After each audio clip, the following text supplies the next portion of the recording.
Cyber నేరాలు, cyber భద్రత అనేటటువంటి ధారావాహికలో డాక్టర్ సివి కృష్ణవేణి గారు అనేకమైన అమూల్యమైన మనకి విశేషాలు తెలియజేస్తున్నారు. శ్రోతలు లేకపోతే ఈ సైబర్ యూజర్స్ ఎలాంటి జాగ్రత్తలు తీసుకోవాలి, క్రైమ్ ఎలాంటి జరుగుతోందని తెలిస్తేనే కదా దానికి మనం జాగ్రత్త పడేది. కాబట్టి ఈ వారం మరి వారు ఎలాంటి విశేషాలతో మన ముందరకు వస్తున్నారో చూద్దామా. నమస్కారం అండి. నమస్కారం అండి. చెప్పండి మేడం, ఈ వారం మా శ్రోతలకి ఏం చెప్తున్నారు మీరు?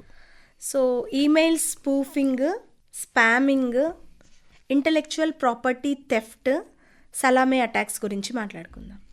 ఈమెయిల్ స్పూఫింగ్, స్పామింగ్, అలాగే మీరు చెప్తుంటే ఈ పదాలు కొత్తవిగా ఉన్నాయి. కానీ పదాలు కొత్తవిగా ఉన్నప్పటికీ కూడా దాని తాలూకా అర్థము అంతరార్థము మన మీద ప్రభావం చూపిస్తుంది. అందరం ఈమెయిల్ వాడతాము కాబట్టి ఆ ఈమెయిల్లో ఎలాంటివి చేస్తారు, ఏంటి దాని రిలేటెడ్ చెప్తారు, చెప్పండి. ఇప్పుడు స్కూల్ చిల్డ్రన్ దగ్గర నుంచి ప్రతి ఒక్కరు మెయిల్స్ అయితే వాడుతున్నారు. సో అందులో ఎలాంటి క్రైమ్ జరగవచ్చు, ఎలా మనం మోసపోతామో అన్నది తెలుసుకోవడానికి ఈ ఈమెయిల్ స్పూఫింగ్ లాంటివి మనకు ఇప్పుడు తెలుసుకుందాం. ఇప్పుడు ఏంటంటే మనకి మెయిల్స్ వస్తూ ఉంటాయి. ఇప్పటి వరకు ఏం తెలుసు, ఏదైనా కొత్త పర్సన్ స్ట్రేంజర్ ఒక మెయిల్ పంపించి లింక్ పంపిస్తే అది క్లిక్ చేయకూడదు, అది క్లిక్ చేస్తే రాంగ్ సాఫ్ట్వేర్ ఇన్స్టాల్ అయిపోతుంది, ఇలాంటివి తెలుస్తున్నాయి. సో అలా కాకుండా ఈమెయిల్ స్పూఫింగ్ అంటే ఏం చేస్తారంటే, ఫర్ ఎగ్జాంపుల్ ఒక కంపెనీ నుంచి ఒక ఆర్డర్ కానీ మనకు ఒక అప్లికేషన్ కానీ ఒక మెసేజ్ లెటర్ వస్తుంది. యాక్చువల్గా అది ఆ కంపెనీ నుంచి రాదు, వీళ్ళే హెడర్ మారుస్తారు. ఈమెయిల్ హెడర్ మార్చేసి వాళ్ళది రాంగ్ హెడర్ క్రియేట్ చేసి మెయిల్స్ పంపిస్తారు. దీన్నే ఈమెయిల్ స్పూఫింగ్ అంటారు. యాక్చువల్గా ఫిషింగ్ చాలామందికి తెలిసి ఉంటుంది, ఫిషింగ్ అటాక్ అని. అంటే ఫిషింగ్ అటాక్ ఏంటంటే మీకు ఇక్కడ లాటరీ విన్ అయ్యారు, మీకు ఇది గిఫ్ట్ వస్తుంది, అలాగా మనం ఫిష్ పట్టుకోవడానికి ఫిషెస్ నెట్ వేసి ఒక ఎర వేసి పట్టుకున్నట్టు వాళ్ళు మనకు ఒక ఆశ చూపించేసి ఆ లింక్ని క్లిక్ చేస్తే మీకు అమౌంట్ వస్తుంది అలా చెప్పడం. ఇది చాలా మటుకు అవేర్నెస్ క్రియేట్ అయిపోయింది.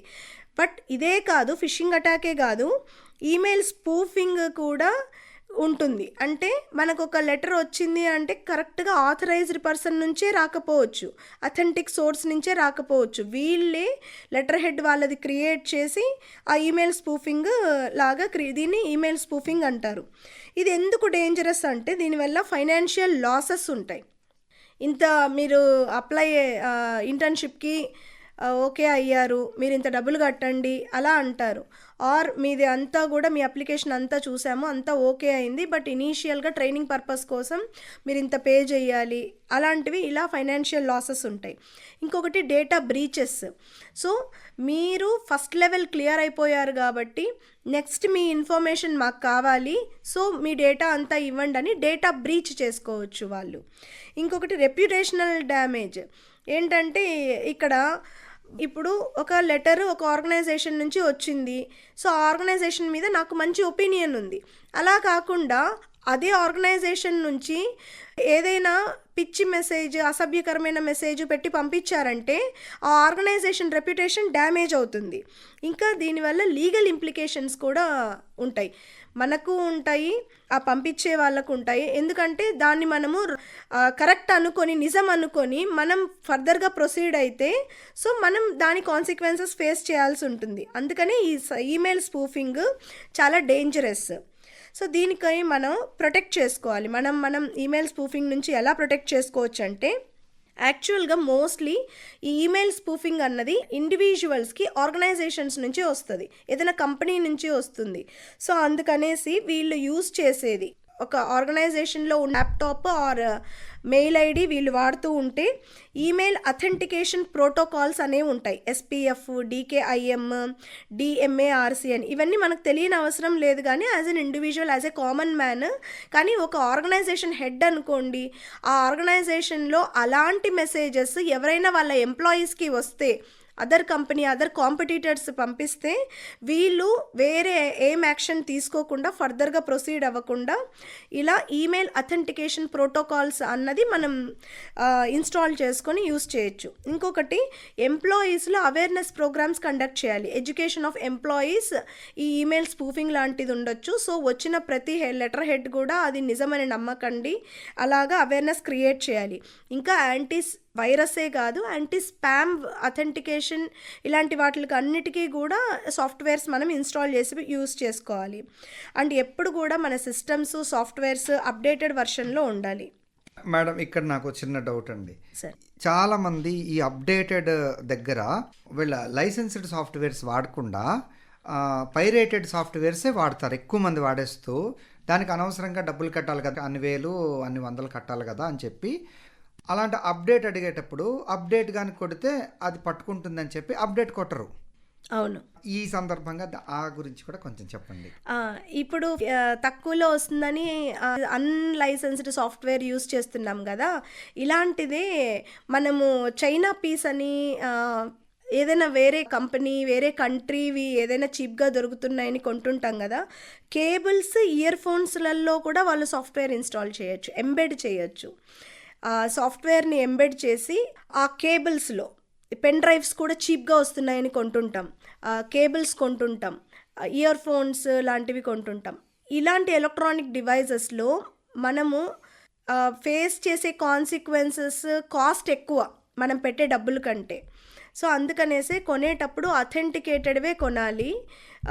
అలాంటివి కొనడం వల్ల వీళ్ళు ఇన్స్టాల్ చేసి అది అమ్మి అక్కడి నుంచి మనం మాట్లాడే ప్రతిదీ రికార్డ్ చేసుకుంటారు. అంటే ఏది పడితే అది తక్కువగా దొరుకుతుందని చెప్పి ఏదైనా కానీ కొనేటట్లయితే దాంట్లో ఈ డేంజర్స్ అవి చాలా ఉన్నాయి అనేటటువంటి విషయం మనకు అర్థమవుతుంది.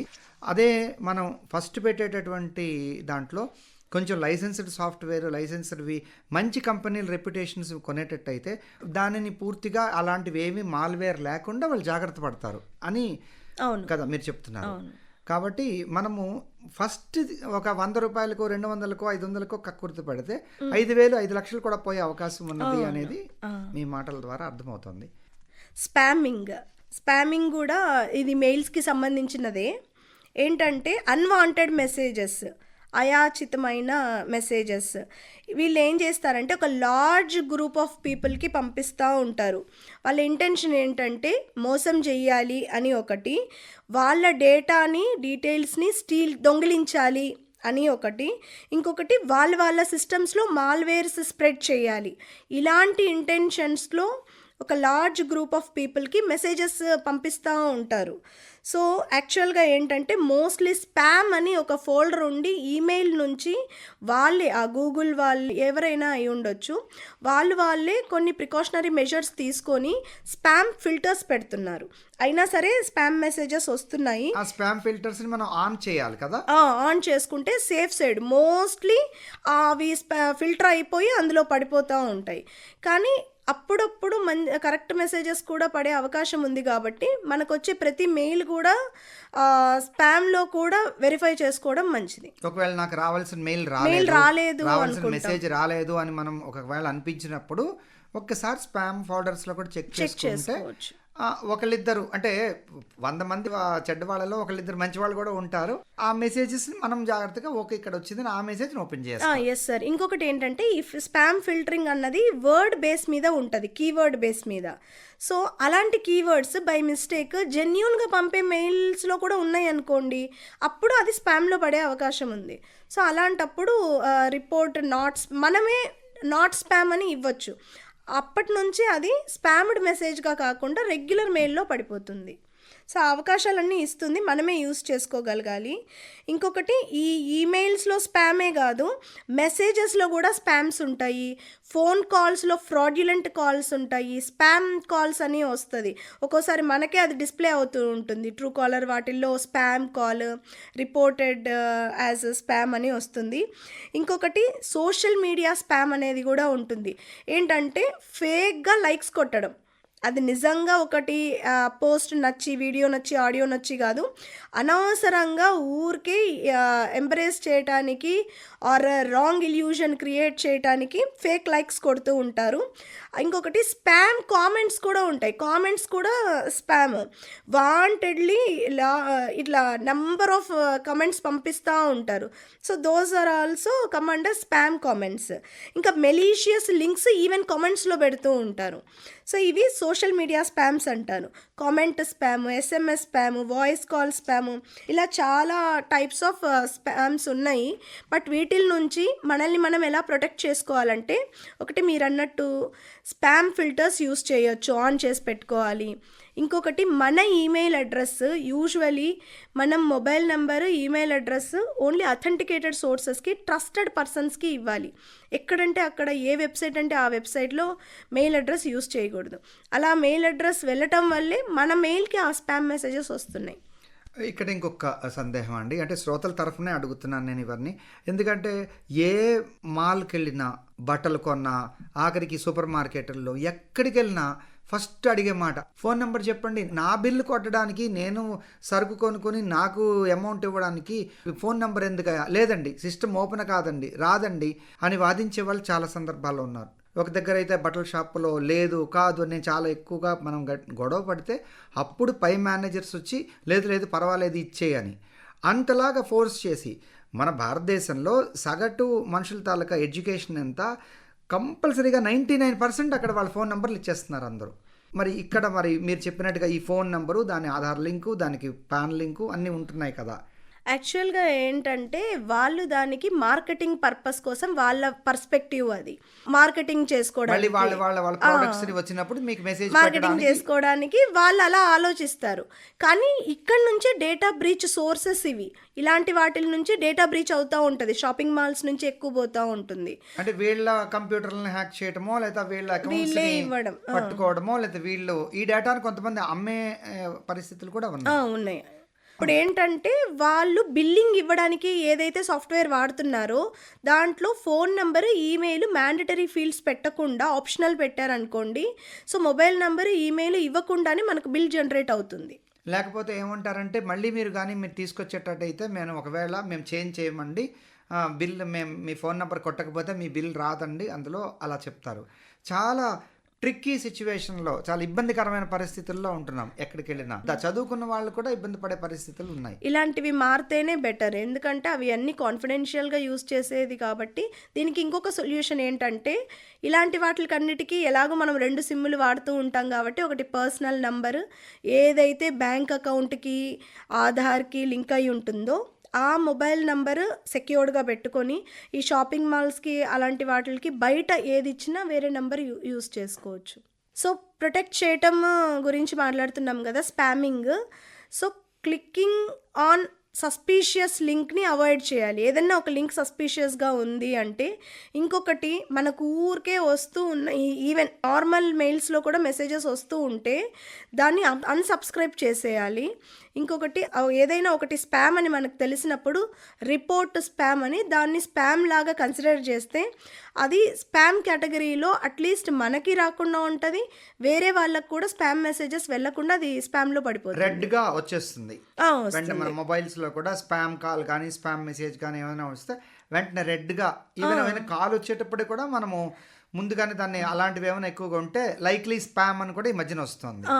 అలా ఏంటంటే కొంతమంది దాన్ని స్పామ్గా ఐడెంటిఫై చేశారు కాబట్టి ఫర్దర్గా వచ్చే కాల్స్ అన్నీ కూడా suspicious spam, suspicious call, fraudulent call అలాంటి మెసేజెస్లో అనుమానాస్పదమైనటువంటివి అని మనకి చెప్తోంది ముందుగానే. అవును, అలా. సో అలాంటివి మనం తీసుకోవాల్సిన జాగ్రత్తలు స్పామ్కి. సో ఏంటి ఈ స్పామ్ వల్ల ఎందుకు ఇలాంటివి మనకి ప్రాబ్లమ్స్ క్రియేట్ చేస్తాయంటే, నెట్వర్క్ కంజెషన్ జరుగుతుంది. చాలా అన్వాంటెడ్ మెసేజెస్ అన్నీ పంపించారు అంటే ఆ పర్టికులర్ నెట్వర్క్లో, కమ్యూనికేషన్ ఛానల్లో కంజెషన్ ఉంటుంది. ఇంకొకటి సర్వర్స్ డౌన్ అవుతాయి, సర్వర్స్ క్లాగప్ అయిపోయి డౌన్ అయ్యే ఛాన్సెస్ ఉన్నాయి. ఇంటర్నెట్ స్పీడ్ తగ్గుతుంది. ఇంకా అది చాలా స్టోరేజ్ స్పేస్ కన్జ్యూమ్ చేస్తుంది. దానివల్ల మన స్టోరేజ్, మన డివైజెస్ కూడా స్లోగా ఉంటాయి, ఇన్ఎఫిషియెంట్ అవుతాయి, ఎఫిషియన్సీ తగ్గుతుంది. సో ఇవన్నీ కూడా స్పామ్ వల్ల క్రియేట్ అయ్యే ఇంపాక్ట్స్. సో అందుకని ఇలా స్పామ్ని అలాగే మేడం, మీరు ఇప్పుడు చెప్పినట్టుగా ఈ స్పామ్లన్నింటికీ కూడా, లేకపోతే ఈ ముఖ్యంగా వ్యాపారస్తుల దగ్గర నుంచి, అనేక కంపెనీల దగ్గర నుంచి వందలు వేల సంఖ్యలోనే ఈమెయిల్స్ అవన్నీ వచ్చేస్తున్నాయి. మనం అడగక్కర్లేకుండా ఎవరు పంపిస్తున్నారు, ఎందుకు పంపిస్తున్నారా అనుకుంటాం. కొంచెం ఓపికతో కిందకెళ్ళి మనం అన్సబ్స్క్రైబ్ అని అది కొట్టేటట్టయితే అది రాకుండా ఉంటుంది. మళ్ళీ ఇంకొకసారి మళ్ళీ వాళ్ళు పంపించకుండా అని ఉంటుంది. అది కూడా చేయొచ్చు కదా. చేయొచ్చు, అన్సబ్స్క్రైబ్ చేయొచ్చు, స్పామ్ అని ఐడెంటిఫై కూడా చేయొచ్చు. ఇలా మనం యూజ్ చేయటం వల్ల స్పామ్ నుంచి తప్పించుకోవచ్చు. మెయిన్లీ ఇలా స్పామ్ని పంపించాలి అంటే వాళ్ళు ఒక సిస్టమ్ నుంచి పంపిస్తూ ఉన్నారనుకోండి, ఆ స్పామ్ మెసేజెస్ అన్ని పలానా ఐపీ అడ్రస్ ఉన్న సిస్టమ్ నుంచి వస్తున్నాయని ఈజీగా ట్రేస్ అవుట్ చేస్తారు. అందుకని వీళ్ళు ఏం చేస్తారంటే అదర్ సిస్టమ్స్ని, అదర్ పర్సన్స్ వాళ్ళ కంప్యూటర్స్ని హ్యాక్ చేస్తారు. ఫస్ట్ హ్యాక్ చేసుకొని వాళ్ళ సిస్టమ్స్ని యూజ్ చేసి వీళ్ళు పంపిస్తూ ఉంటారు. వీడు చేసినట్టు కాదు, వీడు ఎప్పుడు హిడన్లో ఉంటాడు. దీన్నే బాట్ నెట్స్ అంటారు, జాంబీ ఆర్మీ అంటారు.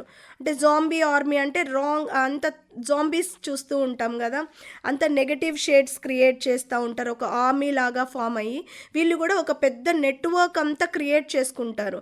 మల్టిపుల్ నెంబర్ ఆఫ్ కంప్యూటర్స్ని వీళ్ళు హ్యాక్ చేసేసి వీళ్ళ కంట్రోల్లోకి తెచ్చుకొని ఇలా మల్టిపుల్ కంప్యూటర్స్ యూజ్ చేసి వీళ్ళు స్పామింగ్ క్రియేట్ చేస్తూ ఉంటారు. ఇన్ని మల్టిపుల్ కంప్యూటర్స్ వాళ్ళ పరిధిలోకి ఎలా వచ్చాయి అని అంటే, కొంతమంది చాలామంది వాళ్ళ కంప్యూటర్స్ని చిన్న చిన్న పాస్వర్డ్లు 1 2 3లు ఇలా చాలామంది పెడతారు. పేరు 1 2 3లు అలాంటివి చాలా ఈజీగా అలాంటి కంప్యూటర్లని హ్యాక్ చేసుకుని వాళ్ళ కంట్రోల్స్లోకి తీసుకుని వాళ్ళ ద్వారా ఈ సైబర్ క్రైమ్స్ చేసేటటువంటి, నేరాలు చేసేటటువంటి అవకాశం ఉంది.